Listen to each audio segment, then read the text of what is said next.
I never thought that betrayal would come from the place I trusted the most, my own business. At that time, everything looked solid from the outside. The business was growing. The numbers were improving. And most importantly, I believed I had a partner I could rely on. We didn't just work together, we built this from the ground up. Long nights, no weekends, big risks, bigger dreams. We talked about loyalty, trust, and building something that would last for years. I truly believed we were on the same page. But looking back now, the first signs were already there. Small changes in behavior, avoided conversations, decisions being made without me. First, I ignored it. I told myself it was just stress, just pressure, just business. I had no idea that behind my back, a betrayal was already taking shape. First, it was nothing obvious, just small details that didn't add up. Numbers in the reports started looking strange. Expenses I didn't remember approving. Clients I thought were secured suddenly going silent. When I asked questions, I didn't get clear answers. Just vague explanations. Don't worry about it. I'll explain later. That's when my instinct kicked in. I started paying closer attention, double-checking emails, reviewing documents I used to trust blindly. Then one night, while going through old files, I noticed something that made my stomach drop. A contract, signed without my name, redirecting payments to a different account. In that moment, I felt the same shock you feel when the ground disappears under your feet. I wanted to believe there was a mistake, that there had to be a logical explanation. But deep down, I already knew. This wasn't a misunderstanding. It was the beginning of a betrayal. I didn't confront him right away. I needed time to think, to calm down, to make sure I wasn't reacting purely out of emotion. But the truth kept burning inside me. So I asked for a meeting, just the two of us. No employees, no distractions. First, I kept my voice calm. I asked simple questions, direct questions. He avoided eye contact, started talking faster, jumped from one explanation to another. Then I showed him the documents. The room went silent. For a few seconds, he said nothing. Then came the excuses. It's not what it looks like. I was going to tell you. I did it for the good of the business. He claimed it was temporary, that he planned to fix everything later. But what hurt the most wasn't the lie. It was the realization that he believed I was naive enough to accept it. In that moment, I understood something clearly. This wasn't a mistake. It was a choice. After that meeting, I didn't go home right away. I sat in my car for a long time, staring straight ahead, replaying every word in my head. My hands were shaking. My chest felt tight. First, it was shock. I couldn't believe that someone I built everything with could do this behind my back. Not a competitor, not a stranger, my own partner. Then the anger came. Not explosive anger, the dangerous kind. The quiet anger that sits deep inside your chest and burns slowly.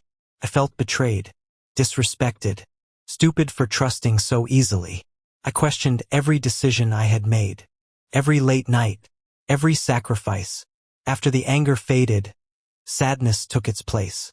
Not just sadness for the business, but for the relationship I thought we had. That's when it hit me the hardest. I wasn't just losing money. I was losing trust. And trust, once broken, changes everything. That night, I barely slept. My mind kept running through every possible option. Ignore it and pretend nothing happened. Confront him again and try to fix things. Or walk away and risk losing everything we built. None of the choices felt easy. Part of me wanted to believe him, wanted to hold on to the version of our partnership that existed before the betrayal. But another part of me, the quieter, smarter voice, knew something important. A business can survive losses, can survive bad months, but it cannot survive broken trust. The next morning, I made my decision. It chose clarity over comfort. Truth over familiarity. Self-respect over fear. I told him we would dissolve the partnership. No drama. No yelling. Just facts. He tried to negotiate. Promised transparency. Promised change. But I had already learned the lesson. When someone betrays you in business once, they're capable of doing it again. And this time, I refused to ignore the warning signs. Ending the partnership was only the beginning. Once the decision was made, reality hit hard. Lawyers, documents, long meetings filled with tension and silence. Some assets were frozen. Some clients walked away. Rumors started spreading faster than the truth. People I thought were neutral suddenly chose sides. Others disappeared completely. Financially, it hurt. There's no point pretending it didn't. Months of work, years of effort, all shaken because of one person's greed. But the emotional toll was even heavier. I felt exhausted, drained, like I was carrying a weight no one else could see. Still, in the middle of all that chaos, something unexpected happened. For the first time in a long while, I felt clean. No lies, no guessing, no pretending everything was fine. I had lost a partner, but I had regained control, and that changed everything. After everything settled down, the noise stopped. No more meetings, no more arguments, no more constant pressure, just silence. And that silence was heavier than I expected. For the first time since we started the business, I was alone with the responsibility. No partner to share decisions with, no one to blame, no one to lean on. Doubt crept in slowly. Late at night, I'd ask myself, did I do the right thing? Was I too harsh? Could I have handled it differently? Fear followed right after. Fear of failure. Fear of starting over. Fear that maybe I wasn't as capable as I thought. But deep down, under all that noise in my head, there was something else. Relief. I didn't have to watch my back anymore. I didn't have to question every number or every decision. I realized something important during that time. Being alone is scary, but being surrounded by people you can't trust is worse. The turning point didn't come suddenly. There was no dramatic moment, no big win, no instant success. Came quietly. One morning, I sat down with a notebook and wrote everything out.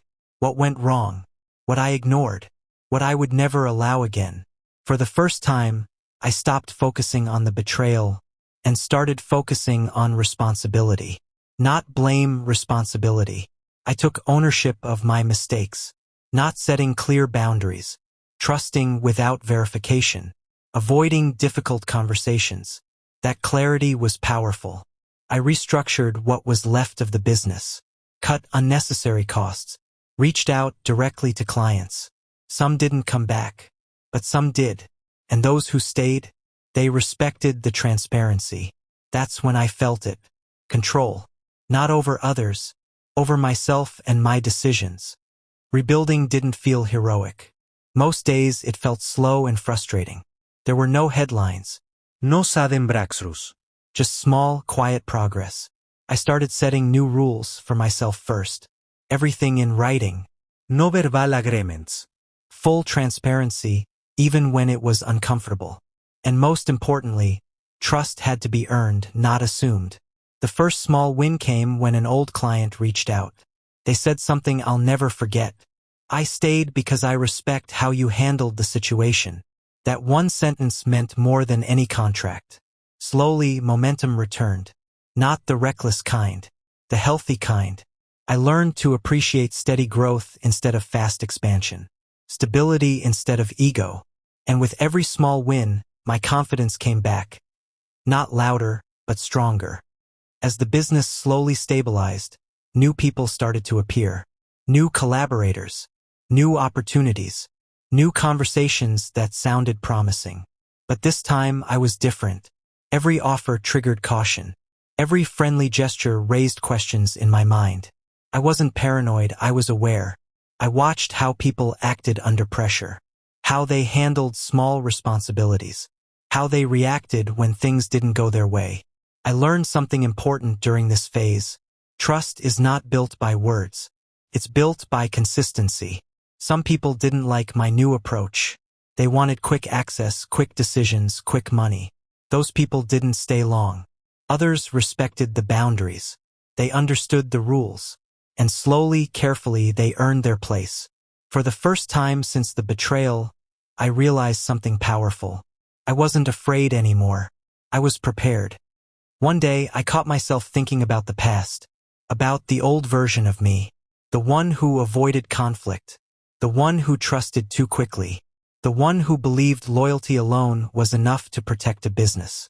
And I realized something surprising. I didn't recognize that person anymore.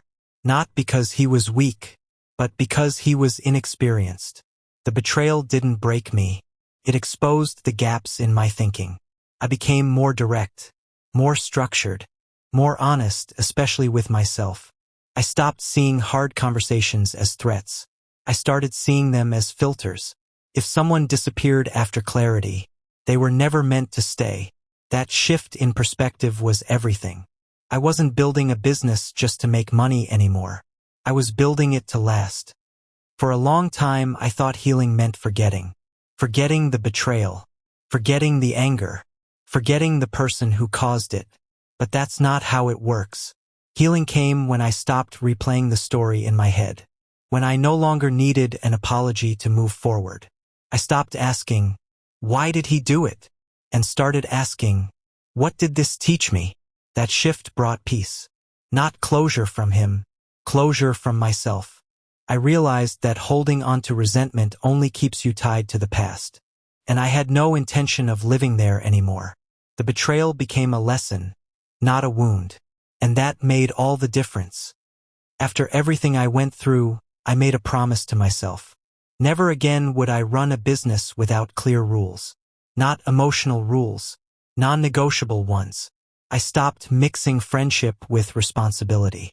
I separated trust from control. And I learned that transparency is not optional, it's mandatory. Now every partnership starts slow. Every agreement is written. Every expectation is spoken out loud. No assumptions. No, we'll figure it out later. Because later is where problems grow. I also learned this. If someone gets uncomfortable when you ask for clarity, they were planning to benefit from confusion. Those rules didn't make me colder. They made me safer and stronger.